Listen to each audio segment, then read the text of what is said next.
Welcome students to my fourth video on module 3, the acts by R.K.Narayan. So let us take a quick recall of previous slides. We come to know that Velan's Kumar Bagh, which was once Swargaloka to him, has become a ghost house to the people outside.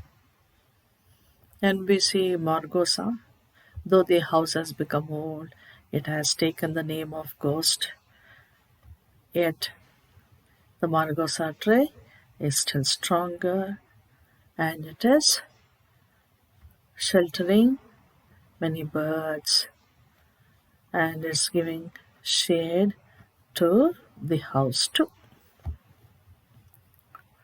With no proper care, building with master's son comes to patches and repair as said, as you know, it has become too old and it can't be repaired. It has gone to that extent. At the same time, Velan has become too old. Okay, his hut too is leaking. There are no tenants. Many years the house remains without tenants, without any people, and it has completely spoiled now. So what does Velan do? So before moving to what Velan takes the next step, or what is he going to do, or where is he going to live, let us discuss or talk about Margosa tree. Margosa tree is sheltering many birds. Children are playing under the shade previously, but it still gives whoever comes under it, we all know. See, there is no change in its generosity, in the sense it doesn't differentiate or deviate with its work, but it is the man-made, or it's the man that changes. Margosa tree never changes. It remains the same till the end. But it's a man and the people surrounding it, the house, everything changes. And so changes. It's the nature's beauty. We completely forget its abundance. It showers on us. What I'm trying to say here is, see, Velan and nature, man and nature. It's nature versus man. Velan becomes one in the nature. For him, garden is more than his life. Margosa tree is his life. Even garden also, it's his life. But he is very much attached to Margosa tree. He enjoys its growing. He enjoys seeing it, sitting under the tree, enjoying the shade it gives, the pleasant air. But we forget. So what happens next? We have to know. So what happens in the end, what happens to Margosa tree? Before that, these are the things that we have to know. Margosa tree here is nothing but nature. So it is the same. It has not thought twice to do the other way. Okay, now let us move to the next slide. Also, my topic itself is aged Velan and Margosa tree. So we know Velan's leaky hut. I will just read from the text.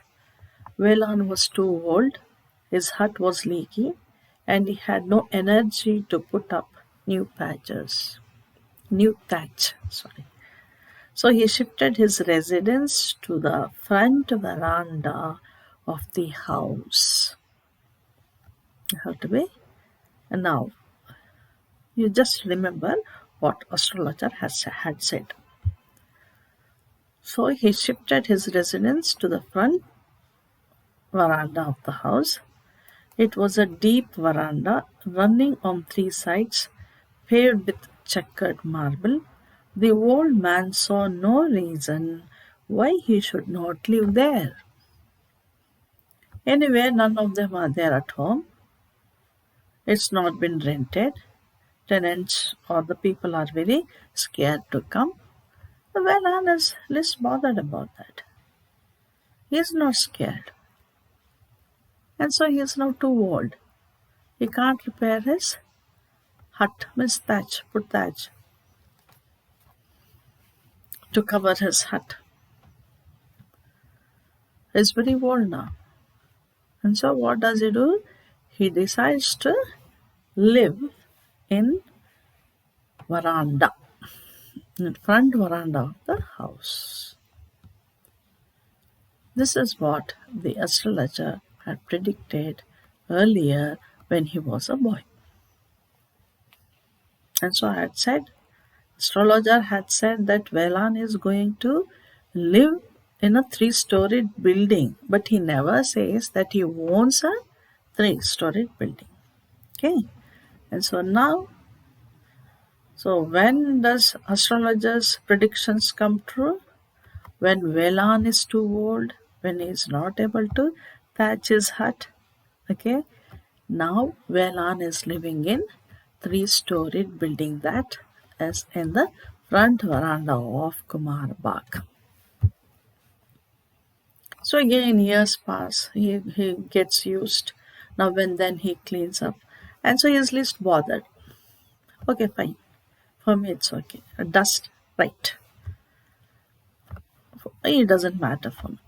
Okay, so in this way he starts living in the veranda and is okay, content.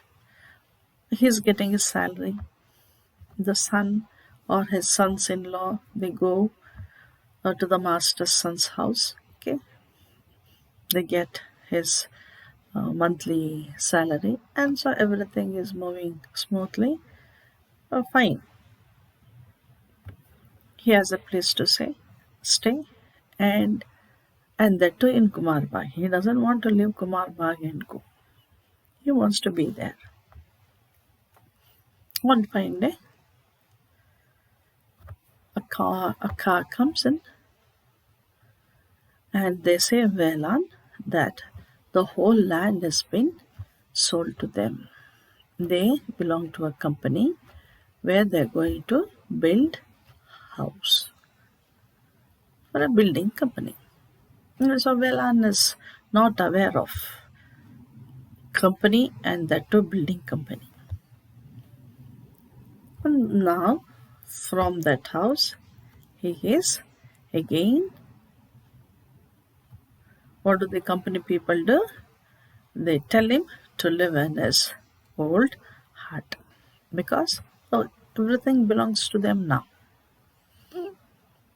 And so his living in 3-storied building is too short-lived, to can say a short span. And from the next day he starts hearing from them that everything is going to get, what is that, removed. It's not only the building, the garden, everything. He's scared, and he's then scared. He's sad. He feels very sad. So every day when he sits outside his hut, looking at the garden, taking care of the garden, he happens to listen what the company people keep on discussing. Say they want to just take off everything, the garden, the flowers, the fruits, everything, because they don't want to waste a bit of land. Everywhere there should be building, and this concept is not understood clearly by Velan. He fails to understand. Why no place for a garden? Why only building? What do they do? He doesn't know. And so he comes to know that even the garden also, garden too, will be erased later on. But he panics in the sense he feels oh, sad, shocked when the window panes, day by day, and the doors, everything are removed. He had witnessed that building, the construction of Kumar Bagh in the beginning, brick by brick. How difficult it was to get such a huge building. And now it has been in front of, and he is now witnessing the fall of that building. He's disturbed. Master son, master son come, inform Velan to leave the place, and he explains, saying that the whole land is given to them, and so those people, the company people, are in no need of a gardener because they don't want to keep the garden now, and so he may leave the place. Velan postpones leaving the house, and there is a mockery here. I mean, again,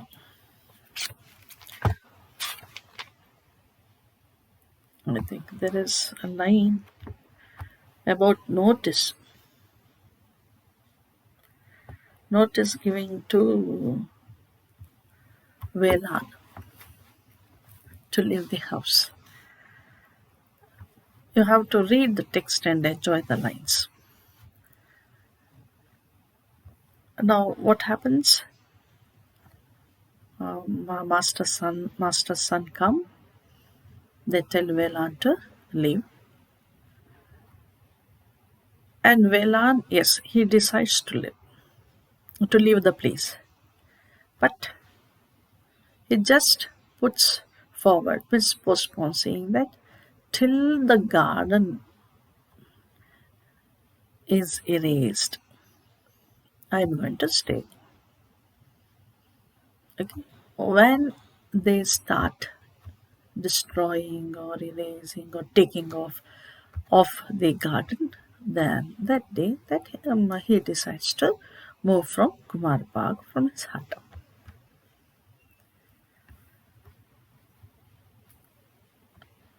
So what happens now? Say the vegetative land witnessed with the lively garden and building once, its people all come to an end in front of Velan. His master die, their children move, the house completely is without people. Once which was such a happiest, joyous building with full of people, now it is completely empty and it has been sold, and it doesn't belong to him now. In the sense, he's not part of the building now. And then once Svargaloka is to dust now, Velan fails to understand the reality. As I said, why so many small houses? He really can't understand. His mind, or he visualizes the hard work, the happiness in the mansion. He is still looking for it, garden and margosa tree. So what is that? He is still somewhere, I think so. He is expecting the same kind of joy, the same kind of atmosphere that he had earlier witnessed. But it never happens. And he sees that joy and happiness he finds to have that in garden and margosa tree. Visualizing himself or thinking himself living, what is that, Kumar Bagh, living his garden, makes him shrink. He becomes very weak by thinking.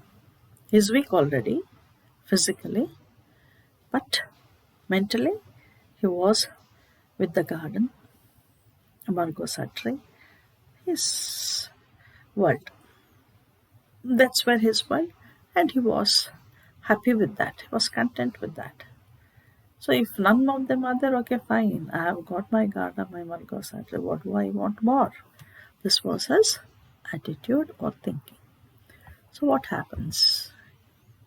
Coming to my next slide.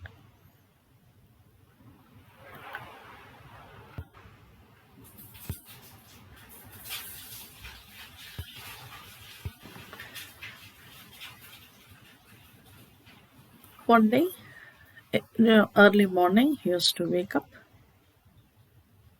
have a walk, watch his garden, look at his garden, Marigosa tree, take some rest, and used to get into his hut. So what happens? Once he was relaxing in the hut, he happens to listen to noise or the sound. What was the sound? Somewhere he gets frightened. He comes running out of the hut. When he comes, what does he say? He says, 4 woodcutters with the axe standing around circling or standing around the Margosa tree. They are now hitting the tree. He is shocked. He never ever thought that the Margosa tree is going to have an end in this way. He never ever thought. Of course, garden is going to be erased or destroyed. He was prepared for that, but he was not prepared for Margosa tree. Such a tree with full of life. He never thought. So he's shocked. And he requests with the teary eyes the woodcutters. I will just read from the textbook. Stop that. The dull noise of a blade meeting a tough surface reached his ears. He got up and rushed out. He saw 4 men hacking the massive trunk of the old Margosa tree.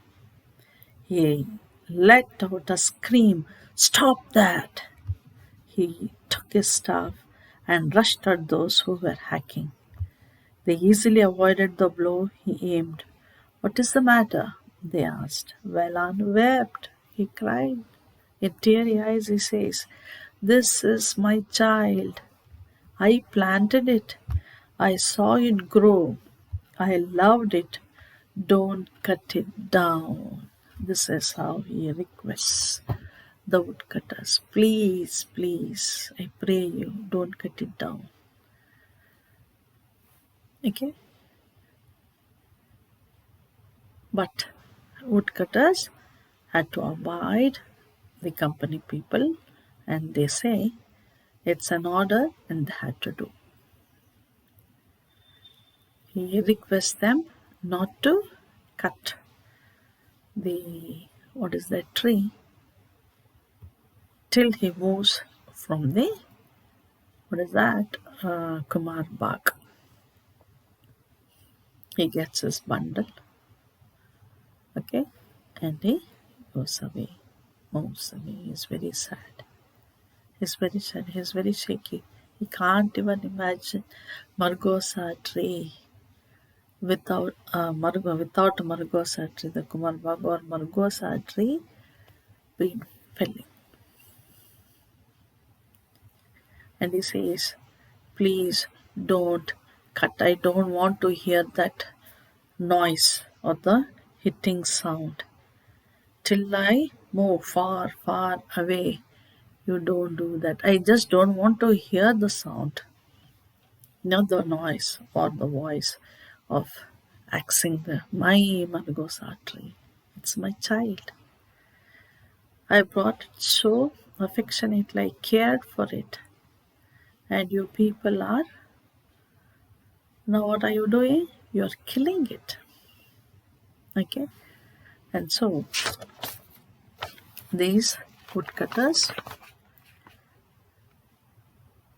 presently Velan, I will just read from the text. Velan came out of his hut with a bundle on his head. He took at the tree cutters. He looked at the tree cutters and said, "You are very kind of an old man." Look at the way. You are very kind to wait. He looked at the Margosa and wiped his eyes. Brother, don't start cutting till I am really gone far, far away. The tree cutter squatted on the ground and watched the old man go. Nearly half an hour later, his voice came from a distance, half indistinctly. "Don't cut yet. I am still within hearing. Please wait till I am gone further." So he requests him, though he has moved away, half an hour away from the house. Yet, Margosa tree is in him. He's grappling with the hitting Margosa tree. He's finding very difficult to think. The thought itself is making unbearable to him. He's so sad. He's not able to understand people. Why are these people like this? Coming to my next slide. Now, in the conclusion, I just want to discuss about what the story is trying to. While discussing the difficulty or the tumult or the crisis or the problem that a man faces, undergoes, moving from old to new era in the sense the way of his brought up. Later on, they find it very difficult to get used to what is new. They want the old one itself. They are content with the old. So what is old here? Velan is always content with his garden, his Margosa tree, gardening. It is his life. Yes, there was change in him. He became after 18 years, from the village he comes to the town, and in the town he becomes a gardener. Okay, he happens to see the building, people around him. Yes, and he gets used to it.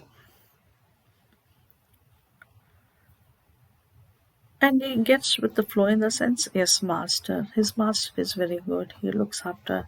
Master looks after, well and well, and he's happy. He's happy with that change. From a villager, he comes to a town and stays in the town. He is witnessing the town life. But urbanization here becomes a little bit difficult to Velan. Velan doesn't understand why people have to destroy things to get other things done. Destroy what? Okay, you are,